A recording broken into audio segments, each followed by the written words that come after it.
एक छोटे से गांव में किशन नाम का किसान अपनी पत्नी ममता के साथ रहता था।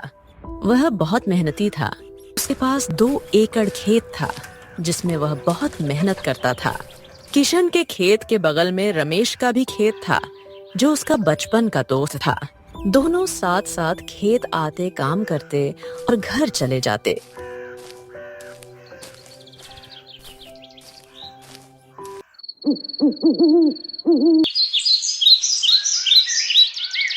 एक दिन रमेश की पत्नी बहुत बीमार पड़ जाती है।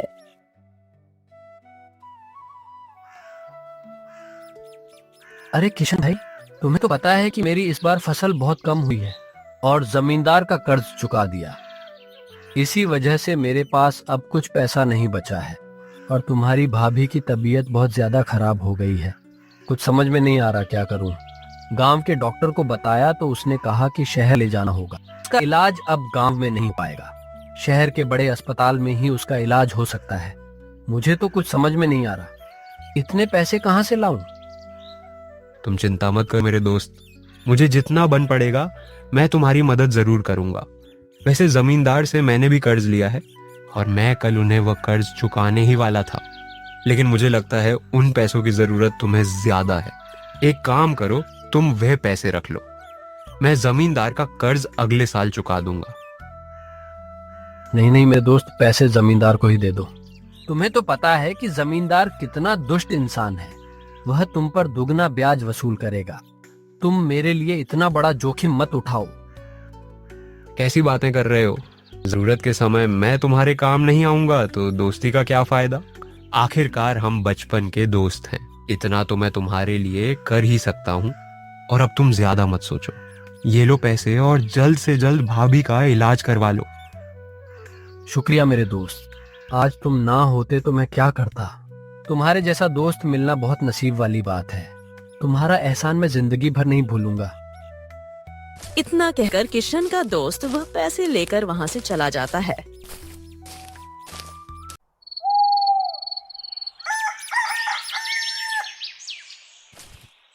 दूसरे दिन किशन जमींदार के यहाँ जाता है और बोलता है, राम राम जमींदार जी। आओ आओ किशन, ले आए तुम कर्ज की रकम। जमींदार जी, दरअसल इस बार मैं कर नहीं ला पाऊंगा। बात यह है कि मेरा दोस्त रमेश, उसकी पत्नी की तबीयत बहुत ज्यादा खराब हो गई थी, तो उसे पैसों की जरूरत थी, इसलिए मैंने उसकी मदद कर दी। मुझे कुछ दिनों की मोहलत दे दीजिए, मैं आपका सारा कर्ज लौटा दूंगा। ये क्या कह रहे हो तुम? तुम्हें खुद खाने पीने के लाले पड़े हैं और बड़े आए समाज सेवा करने वाले, और समाज सेवा भी तुम मेरे पैसे से कर रहे हो, और यहाँ मुझे ये सब कहानी सुना रहे हो। मुझे कुछ नहीं सुनना, मुझे मेरे पैसे चाहिए। बस मैं तुम्हें 1 हफ्ते का वक्त दे रहा हूँ। अगर 1 हफ्ते के अंदर तुमने मेरे पैसे नहीं लौटाए तो मैं तुमसे दुगनी रकम वसूल लूंगा। किशन जमींदार को बहुत समझाने की कोशिश करता है, पर जमींदार किशन की एक नहीं सुनता और उसे वहां से भगा देता है। किशन वहां से चला जाता है। कुछ दिन ऐसे ही बीत जाते हैं और एक दिन किशन की मुलाकात रमेश से होती है। अरे रमेश, तुम शहर से कब लौटे? भाभी का इलाज हो गया, अब उनकी तबीयत कैसी है? अरे किशन, अभी मैं जरा जल्दी में हूँ। तुम्हारी भाभी अब ठीक है, मैं तुमसे बाद में मिलता हूँ। इतना कहकर रमेश वहां से जल्दबाजी में निकल जाता है। यह देखकर किशन को थोड़ा अजीब सा लगता है, लेकिन वह कुछ समझ नहीं पाता और वह भी बिना बोले वहां से घर चला जाता है। अरे कुंती, तुम्हें पता है आज बीच रास्ते में मुझे किशन मिल गया था और वह मुझे तुम्हारी तबीयत के बारे में पूछ रहा था। मैंने किसी तरह से उसे जल्दबाजी का बहाना बनाकर वहां से निकल आया। आप कब तक उससे ऐसे छुपते रहोगे? एक ना एक दिन तो वह आपको पैसों के बारे में पूछ ही लेगा। आप एक काम कीजिए, इस बारे में जमींदार से बात कर लीजिए। आखिर यह सब कुछ जमींदार जी के कहने पर ही तो किया है। तुम ठीक कह रही हो, मैं अभी जमींदार बात करके आता हूँ।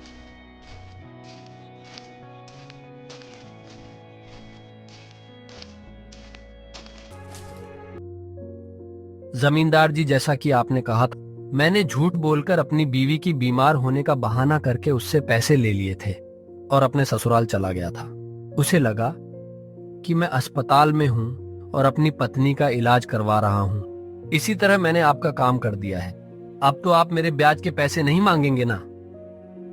हाँ, ठीक है, मैं तुम्हारे ब्याज के पैसे माफ करता हूँ। तुमने मेरा बहुत बड़ा काम किया है।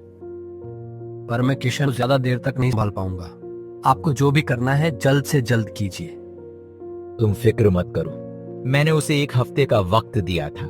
उसमें से 5 दिन तो गुजर चुके हैं, 2 ही दिन बचे हैं और 2 दिन में वह खाक पैसों का इंतजाम करेगा। उसे मजबूरन अपनी जमीन मुझे देनी पड़ेगी। फिर 2 दिन बाद किशन रमेश के घर जाता है। अरे रमेश, बाहर आओ, तुमसे बहुत जरूरी बात करनी है। अरे भाई साहब, वह तो घर पर नहीं है। आपको कुछ जरूरी काम था क्या? मुझे बता दीजिए, मैं उनको बता दूंगी। दरअसल वह शहर गए हुए हैं और 2 दिन बाद ही लौटेंगे। यह सुनकर किशन बहुत निराश हो जाता है और घर की ओर लौट जाता है। अजी, सुनते हो? बाहर निकल जाइए, वह चला गया है। अच्छा हुआ जो चला गया। अब 2 दिन तक वह मेरा दिमाग नहीं खाएगा और तो और 2 दिन में जमींदार जी का काम भी हो जाएगा। किशन घर जाते ही ममता से बोलता है। क्या करूं ममता, कुछ समझ नहीं आ रहा। जमींदार ने 1 हफ्ते का समय दिया है और कल आखिरी दिन है। अगर कल उसे पैसे नहीं मिले तो वह हमारी जमीन हड़प लेगा। ये सब आपकी ही गलती है। देख लिया आपने किसी की मदद करने का नतीजा। आपने उसकी मदद की और बदले में हमें क्या मिल रहा है? आज हम उसकी वजह से इतनी मुसीबत में हैं। अगर उस दिन आपने उसकी मदद नहीं की होती तो हम जमींदार का कर्ज कब का चुका चुके होते। हमें यह दिन देखने की नौबत ही नहीं आती। और जब से रमेश शहर से लौटा है, उसने एक बार भी आपसे बात करना जरूरी नहीं समझा। अगर उसे थोड़ा भी इस बात का एहसास होता तो वह आपसे बात करने जरूर आता। लेकिन जब से वह लौटा है, वह जानबूझकर आपको नजरअंदाज कर रहा है।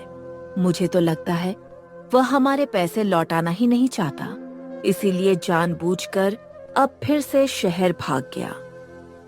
नहीं ममता, मुझे नहीं लगता कि वह जानबूझकर ऐसा कर रहा होगा। मैं उसे अच्छी तरह जानता हूँ। वह मेरा बचपन का दोस्त है। वह ऐसा कुछ नहीं करेगा। तुम देख लेना, वह बहुत जल्द हमारे पैसे लौटा देगा। आपको क्या लगता है सब आपकी तरह होते हैं? आप लोगों को नहीं जानते। सब लोग मतलबी होते हैं, अपना मतलब निकाल लेते हैं और फिर पहचानते तक नहीं। फिर चाहे वो दोस्त हो या कोई रिश्तेदार, यह मतलब की दुनिया है। यहाँ सब अपने काम से मतलब रखते हैं। यहाँ कोई किसी को नहीं पूछता। लेकिन अब हम क्या करेंगे? जमींदार को कैसे संभालेंगे? ममता, मुझे अपने कर्मों पर और अपने ईश्वर पर पूरा भरोसा है। आज तक कभी किसी का बुरा नहीं किया। जितना हो सके लोगों की मदद ही की है। ईश्वर मेरे साथ बुरा नहीं होने देंगे। तुम देख लेना, सब कुछ ठीक हो जाएगा। ईश्वर के ऊपर छोड़ रहा हूँ, जो होगा वह देखा जाएगा। दूसरे दिन किशन अपने खेत जाता है तो वहाँ पहले से ही जमींदार खड़ा होता है और जमींदार किशन को बोलता है। किशन, अब तुम्हारा इस जमीन पर कोई अधिकार नहीं। तुम यहाँ काम नहीं कर सकते। निकलो यहाँ से और दोबारा यहाँ कभी मत आना। ऐसा मत कीजिए जमींदार जी, ये जमीन ही मेरी रोजी रोटी है। अगर मेरे पास यह जमीन नहीं रही तो मैं तो भूखा मर जाऊंगा।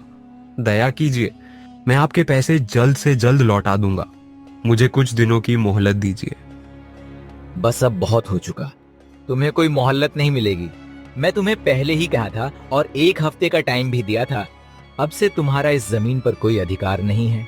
अगर फिर इस जमीन पर दिखाई दिए तो मैं अपने आदमी से कहकर तुम्हारी टांगे तोड़ दूंगा। किशन निराश होकर अपने घर लौट जाता है।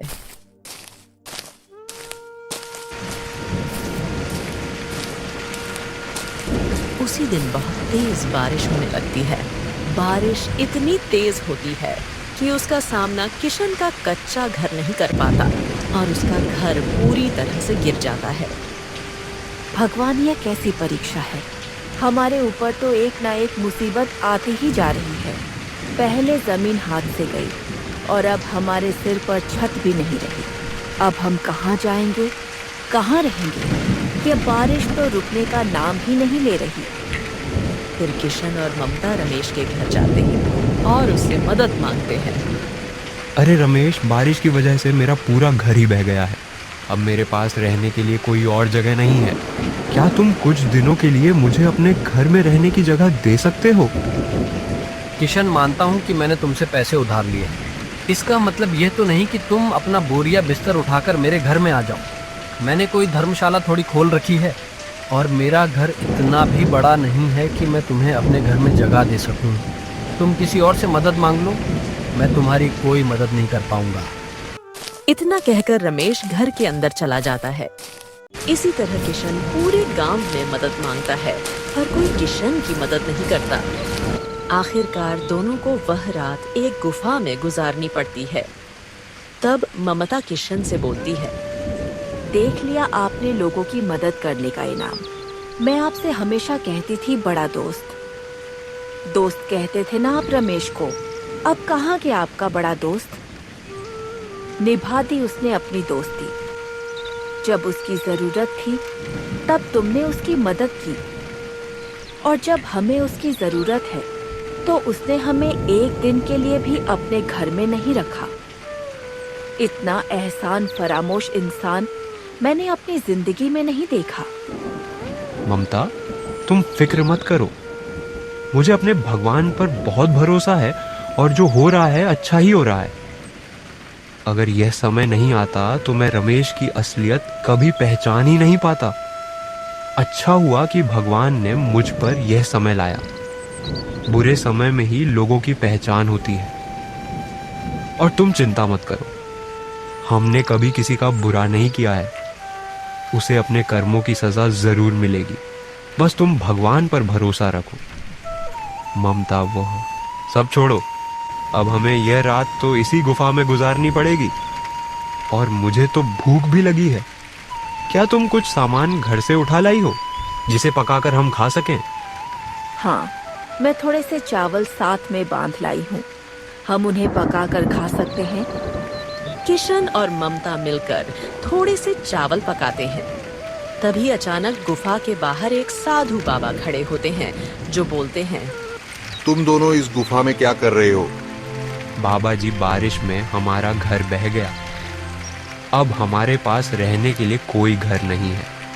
हमने पूरे गांव में बहुत जगह बहुत लोगों से मदद मांगी पर किसी ने हमारी मदद नहीं की। इसी वजह से हमें इस गुफा में रहना पड़ रहा है। कोई बात नहीं बेटा, यह बुरा समय भी टल जाएगा।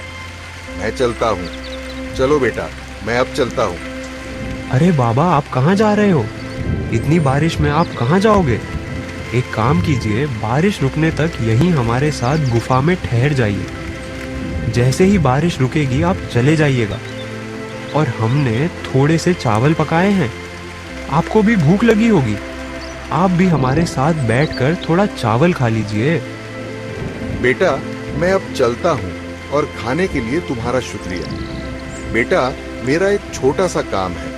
मैं पास के गांवों में जा रहा हूँ और मेरे पास थोड़ा सा सामान है। उसका थोड़ा वजन ज्यादा हो गया है, तो मैं चाहता हूँ कि वह सामान तुम अपने पास रख लो। मैं वापस लौटते समय ले जाऊंगा। तुम मुझे ईमानदार और भरोसेमंद इंसान लगते हो। मैं कल शाम तक लौट आऊंगा। बस कल शाम तक मेरी अमानत का ख्याल रख लेना। ठीक है बाबा, आप बेफिक्र जाइए, मैं आपकी अमानत का ख्याल रखूंगा। पर बेटा याद रहे, सामान थोड़ा कीमती है। हाँ बाबा, ध्यान रखूंगा। आप निश्चिंत होकर जाइए। इतना कहकर साधु बाबा पोटलियां रखकर वहां से चले जाते हैं।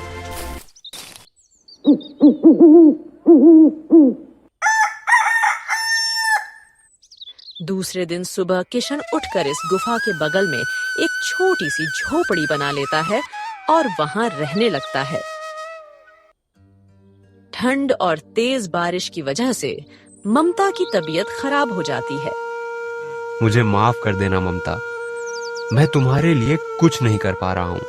हमारे पास इस भयानक ठंड से बचने के लिए एक कंबल तक नहीं है। आप चिंता मत कीजिए, मेरी तबीयत इतनी भी ज्यादा खराब नहीं है, इतना तो मैं सह सकती हूँ। हे भगवान, मेरी तो कुछ समझ में नहीं आ रहा, मैं क्या करूं? अगर इसी तरह ममता की तबीयत और बिगड़ गई तो मैं क्या करूंगा? यह सोचते सचते किशन की नजर बाबा की दी हुई 3 पोटलियों पर जाती है और किशन सोचता है, बाबा ने तो कहा था कि इसमें बहुत कीमती चीजें हैं। क्या करूं? इन पोटलियों को खोल कर देख लूं, जरूर इन पोटलियों में कोई कीमती चीज होगी जिन्हें बेचकर मैं अपना गुजारा कर सकता हूं। पता नहीं बाबा फिर से लौटेंगे या नहीं। नहीं, यह मैं क्या सोच रहा हूं? यह गलत है, मैं ऐसा नहीं कर सकता। यह तो सरासर धोखा होगा। नहीं, बाबा जी ने मुझ पर भरोसा करके यह कीमती सामान यहां रखा था। मैं उन बाबा जी को धोखा नहीं दे सकता। चाहे कुछ भी हो जाए, मैं इन पोटलियों को नहीं खोलूंगा। यह उनकी अमानत है और इस पर मेरा कोई अधिकार नहीं है। लेकिन अब मैं क्या करूं? ममता को बहुत भूख लगी है और उसकी तबीयत भी खराब है। ऐसे तो बेचारी भूख से ही मर जाएगी। मैं काम करता हूं, जमींदार के पास जाकर खाने के लिए कुछ मांग कर लाता हूं।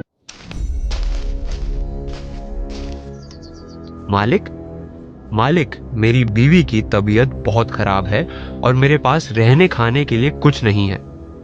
कृपा करके मेरी थोड़ी मदद कर दीजिए। अगर कुछ खाने को है तो मुझे दे दीजिए, वरना मेरी पत्नी भूख से मर जाएगी। उसकी तबीयत बहुत खराब है। मैंने क्या कोई लंगर लगा के रखा है जो तुम यहाँ आकर मुझसे खाना मांग रहे हो? मेरे पास कुछ नहीं है, निकलो यहाँ से। मदद कर दीजिए मालिक, थोड़ा सा खाना दे दीजिए। तभी जमींदार की पत्नी वहां आती है और बोलती है, सुनिए जी, थोड़ा खाना बचा है जो कि मैं अभी कुत्ते को डालने ही वाली थी। क्या मैं वह खाना इस किशन को दे दूं? जमींदार की पत्नी वह बचा हुआ खाना किशन को दे देती है और वह खाना लेकर किशन ममता के पास आ जाता है। दोनों मिलकर वही बचा हुआ खाना खा लेते हैं और वह रात ऐसे ही काट लेते हैं। दूसरे दिन किशन काम ढूंढने के लिए गांव जाता है और उसे एक खेत में मजदूरी का काम मिल जाता है। दिन भर वह काम करके थोड़े से पैसे कमाकर घर वापस आता है और ममता से कहता है, ममता, मैं थोड़ा खाने का सामान लेकर आया हूँ, पर एक कंबल भी लेकर आया हूँ। तुम फिक्र मत करो, थोड़े दिन में सब ठीक हो जाएगा। तभी अचानक किशन की झोपड़ी के सामने वही बाबा आकर खड़े होते हैं।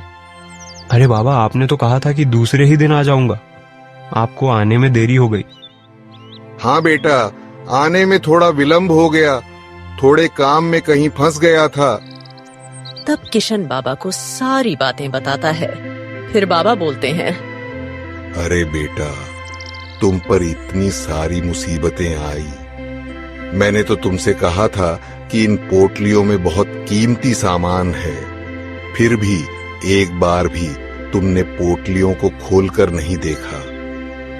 नहीं बाबा, उसमें चाहे कितनी भी कीमती चीज क्यों ना हो, पर उस पर मेरा अधिकार नहीं है। वह आपकी है और आपने मुझ पर भरोसा करके उसे यहाँ छोड़ कर गए थे, तो ऐसे कैसे मैं उन्हें खोल कर देख सकता हूँ? वह तो आपकी अमानत है ना। हाँ बेटा, मैं तुम्हारी ईमानदारी से बहुत खुश हूँ।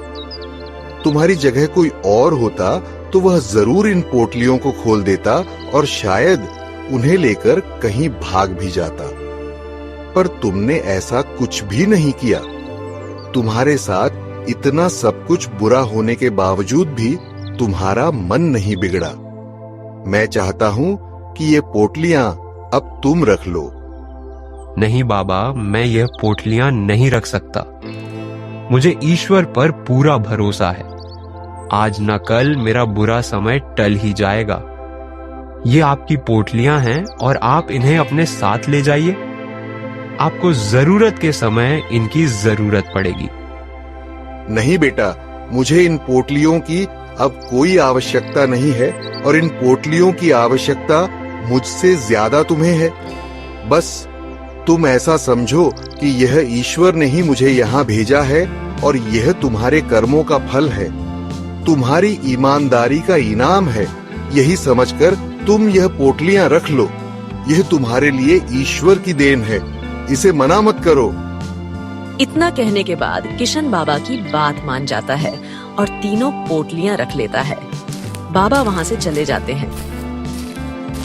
थोड़ी देर बाद किशन उन पोटलियों को खोलकर देखता है तो उन पोटलियों में सोने चांदी के सिक्के और बहुत सारा धन होता है। वह इतना सारा होता है कि उसमें किशन की पूरी जिंदगी आराम से कट जाए। किशन और ममता यह देखकर बहुत ज्यादा खुश हो जाते हैं। देखा ममता, मैं ना कहता था कि ईश्वर एक दिन हमारी सहायता जरूर करेंगे। एक दिन हमारे भी अच्छे दिन आएंगे। ये देखो ममता, इसमें कितना सारा धन है। इतना सारा धन तो हमारे पूरे गांव में किसी के पास नहीं है। इसमें तो हमारी पूरी जिंदगी बड़ी आराम से कट जाएगी।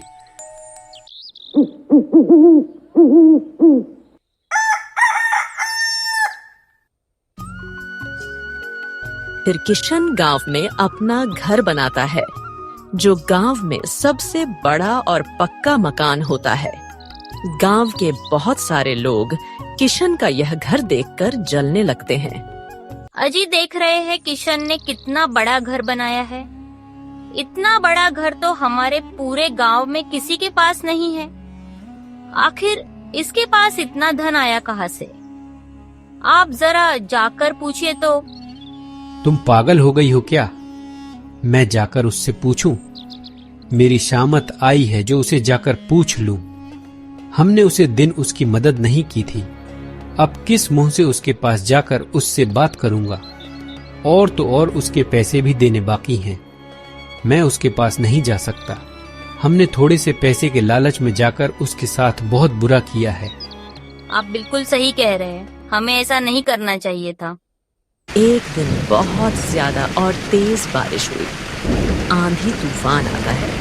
बारिश इतनी तेज होती है कि गांव में बाढ़ आ जाती है और उस बाढ़ में गांव के बहुत सारे लोगों के घर बह जाते हैं। उसमें जमींदार का भी घर होता है और रमेश का भी घर बह जाता है। वे सारे लोग रास्ते पर आ जाते हैं, लेकिन गांव में सिर्फ एक आदमी का घर बचा होता है और वह किशन का होता है। अजी, सुनते हैं, अब हमारे पास तो कोई रास्ता नहीं है। क्यों ना हम किशन के घर पर जाकर रुक जाएं? कुंती, हम किस मुंह से किशन के घर जाएंगे? जब उसे हमारी जरूरत थी तब हमने उसकी कोई मदद नहीं की। उसे बुरा भला कहकर घर से निकाल दिया था। अब मैं उसे किस मुंह से मदद मांगूंगा? और वह भी मेरी मदद क्यों करेगा? हमने उसके साथ बहुत बुरा किया है। तुम बिल्कुल सही कह रहे हो रमेश। हम किस मुंह से किशन के पास जाकर मदद मांगेंगे? हमने उसके साथ ठीक नहीं किया। यह हमारे ही कर्मों की सजा है जो आज हमें मिल रही है। तभी वहाँ पर किशन आता है और बोलता है, आप सभी मेरे घर पर रह सकते हैं। यह सुनकर रमेश और जमींदार की आंखें भर आती हैं। हमें माफ कर दो किशन, हमने तुम्हारे साथ बहुत बुरा किया।